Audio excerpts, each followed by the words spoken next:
I can officially say that I've made a quilt with interfacing. Now you know I don't use interfacing. I never have. So when this box of t-shirts and half of a quilt came in for me to finish and they were all backed with interfacing, I was kind of excited to see what the hype was all about because I know some of y'all swear by it. But I can confidently say now, after working with t-shirts backed with interfacing, that it made absolutely no difference to me. It didn't make a difference how I laid it out. It didn't make a difference how they went under the sewing machine. It didn't make a difference with the swirlies.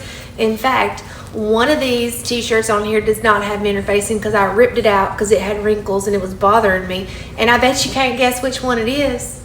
Now I know interfacing has its place in the sewing world, but in these t-shirt quilts that I make, I don't think you need it. I think it's a waste of money and time.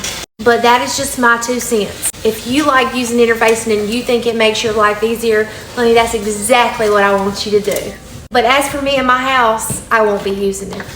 Now, if you're making a t-shirt quilt the traditional way where you're sewing all the pieces together like pretty side to pretty side and then using sashing and all that stuff, I'm sure it does make a difference. But for this technique, you do not need interfacing at all. I will say, I believe the thickness is going to be just a teeny bit different. And because the purpose of interfacing is to give fabrics like jersey material, like t-shirt material, some stability, I believe it's going to make the quilt a little bit stiffer than what my quilts usually are.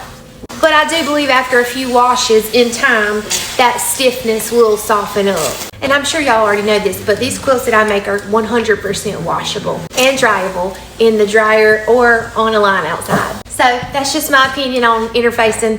And if you love it and want to use it on your quilts, please do that. But I'm going to stand on the belief that you don't need it. At least not on the way that I make these quilts. Now, if you want directions on how I do this, you can get my ebook. It's linked in my bio.